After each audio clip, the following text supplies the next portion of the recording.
13 വയസ്സുള്ള ഒരു പെൺകുട്ടിയുടെ നേതൃത്വത്തിൽ ഹരിപ്പാട് കരുവാറ്റയിൽ നടന്ന ഒരു കൊലപാതകത്തിൻ്റെ വാർത്തകൾ വളരെ ആവേശത്തോടെയും ത്രസിപ്പിക്കുന്ന വികാരത്തോടെയും ഞെട്ടലോടെയും ശ്വാസമടക്കി പിടിച്ചും ഒക്കെ എല്ലാവരും ഇങ്ങനെ വായിക്കുകയാണ്. സ്വർണ്ണാഭരണങ്ങൾ മോഷ്ടിക്കാനും തങ്ങളുടെ ആവശ്യങ്ങൾ നടപ്പിലാക്കാൻ വേണ്ടി തൊട്ടടുത്തുള്ള വീട്ടിലെ ഒരു വയോധികനെ വളരെ കൃത്യമായി ആസൂത്രണം ചെയ്ത് കൊലപ്പെടുത്തി എന്നതാണ് കേസ്. അതിന് നിർദ്ദേശം നൽകിയതൊക്കെ 13 വയസ്സുകാരിയായ ഒരു പെൺകുട്ടിയാണ് എന്നതാണ് അതിലെ ഏറ്റവും കൗതുകകരമായ ഒരു കാര്യമായി വായനക്കാർക്ക്, പ്രേക്ഷകർക്ക് തോന്നിയിരിക്കുന്നത്. അത് എഴുതി പറ്റിച്ചപ്പോൾ 2017 സ്പൈഡർ സിനിമയെ അനുകരിച്ചാണ് ആ കുറ്റകൃത്യത്തിലേക്ക് പോയത് എന്നൊക്കെ പറഞ്ഞ് ലീലാവിലാസങ്ങളുടെ, മനോവിലാസങ്ങളുടെ മനോധർമ്മ മാടൽ വളരെ കൃത്യമായി നടക്കുന്നുണ്ട്. പക്ഷേ അറിയേണ്ടത്, നമ്മുടെ വീട്ടിലുള്ള ഒരു കുഞ്ഞിനോട്, 13 വയസ്സുള്ളൊരു കുട്ടിയോട് റോഡിൽ പോയി ഒരു സാധനം വാങ്ങാൻ അല്ലെങ്കിൽ പുറത്തേക്കിറങ്ങാൻ പറഞ്ഞാൽ ഉപ്പ അല്ലെങ്കിൽ അച്ഛ അല്ലെങ്കിൽ ആരെങ്കിലും കൂട്ടിന് വരുമോ, എനിക്ക് ഒറ്റയ്ക്കിറങ്ങാൻ പേടിയാണ് എന്ന് പറയുന്ന 13കാരിയിൽ നിന്നും ഈ കൊടുംക്രൂരകൃത്യങ്ങൾ ചെയ്യുന്ന 13കാരിയിലേക്ക് എത്തിയതിൻ്റെ ജീവിത യാഥാർത്ഥ്യങ്ങൾ കൂടി ഒന്ന് വായിക്കുന്നിടത്താണ് ഇതിൻ്റെ ഉത്തരവാദിത്വം തുടങ്ങുന്നത് എന്നാണ് എൻ്റെ അഭിപ്രായം. നാം എപ്പോഴും കേട്ടിട്ടുള്ള വളരെ കാൽപ്പനികമായ ഒരു പ്രയോഗമാണ്, ഓരോ കുഞ്ഞുങ്ങളും ദൈവത്തിൻ്റെ സൃഷ്ടിയാണ്. ദൈവം ഭൂമിയിലേക്ക് ഒരു കുഞ്ഞിനെ അയക്കുന്നതിന് കാരണമാക്കുന്നതേ ഉള്ളൂ രക്ഷകർത്താക്കളെ. ആ രക്ഷകർത്താക്കൾക്ക് കൂടി ചില ചുമതലകൾ ഏൽപ്പിച്ചിട്ടാണ് ദൈവം ഓരോ കുഞ്ഞിനെയും ഈ ഭൂമിയിലേക്ക് അയക്കുന്നത്. എല്ലാ കുഞ്ഞും ജനിച്ചു വീഴുന്നത് ആദി മനുഷ്യൻ, ആദ്യ പ്രവാചകൻ, ആദി പിതാവ് എന്നൊക്കെ പല രീതിയിൽ വിളിക്കുന്ന ആദം ജനിച്ചു വീണ അതേ ഏദൻ തോട്ടത്തിലേക്കാണ് അവരെയും ജനിപ്പിക്കുന്നത് എന്നാണ് പറയുന്നത്. സത്യവുമാണ്. ഈ 13കാരിയും ജനിച്ചത് അങ്ങനെ ഒരു ഏദൻ തോട്ടത്തിലാണ്, അല്ലെങ്കിൽ അങ്ങനെ ഒരു അമ്മയുടെ ഹൃദയത്തിലാണ്. പിന്നെന്തൊക്കെയാണ് നടന്നത്? ഇതുണ്ടാക്കിയവൻ, അവൻ ആദ്യം ഉപേക്ഷിച്ച് മുങ്ങി. അവനെ ഈ കേസിൽ ആരും പ്രതിയാക്കുന്നില്ല, അവനെക്കുറിച്ചൊന്നും പറയുന്നില്ല. എന്നിട്ട് അടുത്തത് എന്താ ചെയ്തത്? വളരെ ചെറിയ പ്രായത്തിലെ തന്നെ ഈ കുഞ്ഞിനെ ഉപേക്ഷിച്ച് ഈ അമ്മ എവിടേക്ക് പോയി? വിദേശ രാജ്യത്തേക്ക് പോയി. എന്നിട്ട് ഈ മകളെ എവിടെ നിർത്തി? അവർ വിശ്വസിക്കുന്ന ബന്ധുക്കൾ എന്ന് പറയുന്ന ആളുകളുടെ വീടുകളിൽ നിർത്തി. ബന്ധുവിൻ്റെ മോളാണ്, എൻ്റെ മോളെപ്പോലെയാണ്, എൻ്റെ കൊച്ചുമക്കളെ പോലെയാണ്, എൻ്റെ പെങ്ങളെപ്പോലെയാണെന്നൊന്നുമല്ല കരുതിയത്. ഈ സംരക്ഷിക്കേണ്ടവർ തന്നെ അവളെ ഉപദ്രവിക്കാൻ തുടങ്ങി. അവളെന്ത് ചെയ്തു? പിന്നീട് ഒരു പുവർ ഹോമിലേക്ക് മാറേണ്ടി വന്നു.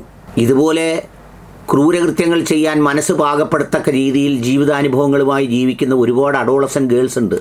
ഞാൻ അവിടങ്ങളിൽ പോകാറുണ്ട്, കണ്ടിട്ടുണ്ട്. സ്ഥലങ്ങളൊന്നും ഞാൻ പറയുന്നില്ല, കാരണം അത് അവർക്ക് സ്റ്റിഗ്മയാകാതിരിക്കാൻ വേണ്ടി. വലിയ പ്രമാണിത്തമുള്ള തറവാട്ടിൽ ജനിച്ച 2 പെൺമക്കളുണ്ട് ഒരു പുവർ ഹോമിൽ. അവരെ ബന്ധുക്കളൊക്കെ ഉണ്ട് എൻ്റെ നാട്ടിൽ തന്നെ.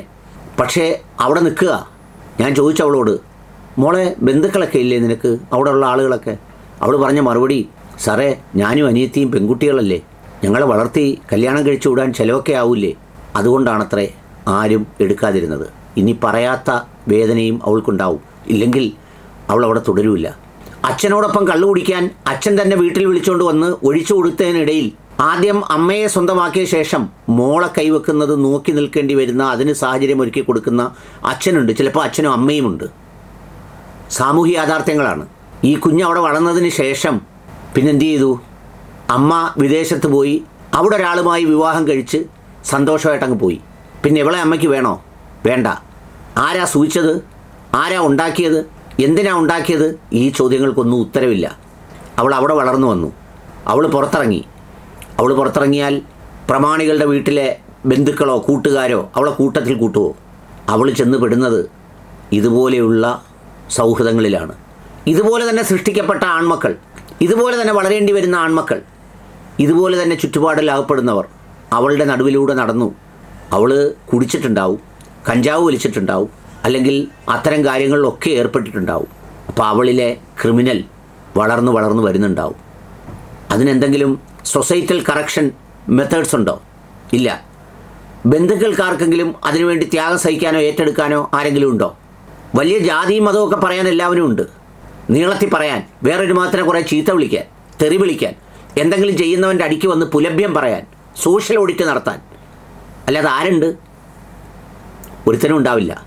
ആ 13കാരിയുടെ വികാരം കൂടി മനസ്സിലാക്കണം. അങ്ങ് ഊറ്റം കൊണ്ടാൽ പോരാ. നമ്മളൊക്കെ ചെയ്യുന്ന പ്രവൃത്തിയുടെ ഉത്തരവാദിത്വം നമുക്ക് ഓരോരുത്തർക്കും ഉണ്ടാവണം. നമ്മൾ കാണുന്ന ഏത് ഡിഫിക്കൽട്ട് സിറ്റുവേഷനും നമ്മുടെ മുന്നിലേക്ക് എത്തുമ്പോൾ ആ സിറ്റുവേഷൻസിനോട് നീതിപൂർവ്വം പെരുമാറാനുള്ള ഉത്തരവാദിത്വം നമുക്ക് കൂടി ഉണ്ടാവണം. അത് നമ്മുടെ ബാധ്യത കൂടിയാണ്. അല്ലാതെ അതെല്ലാം കണ്ട് തെക്കോട്ടും വടക്കോട്ടും പോയിട്ട് ഏതെങ്കിലും 10കാരനോ 13കാരനോ ഇതുപോലെ ആകുമ്പോൾ നീളത്തിൽ വായിച്ച് പെൺപിള്ളാരുടെ കാര്യം അങ്ങനെ ഉണ്ടാക്കി ഇങ്ങനെ ഉണ്ടാക്കി എന്ന് പറഞ്ഞിട്ട് കാര്യമില്ല. യഥാർത്ഥത്തിൽ വിചാരണ തുടങ്ങേണ്ടത് ആ തള്ളയെ വരുത്തണം.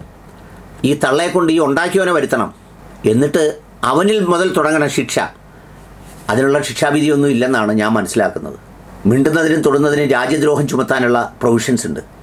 വേറെന്തെങ്കിലും കാര്യങ്ങൾക്ക് മറ്റ് നടപടികൾ എടുക്കാനുള്ള പ്രൊവിഷൻസ് ഉണ്ട്. ഇതിനൊന്നും ഉണ്ടാവില്ല. അല്ലെങ്കിൽ ഇവരൊക്കെ ആരുടെ മക്കളാ? നമുക്ക് വല്ലതും ബാധിക്കുന്നോ? വാർത്തകൾ വായിക്കാനുള്ള വെറും ഇരകളല്ലേ?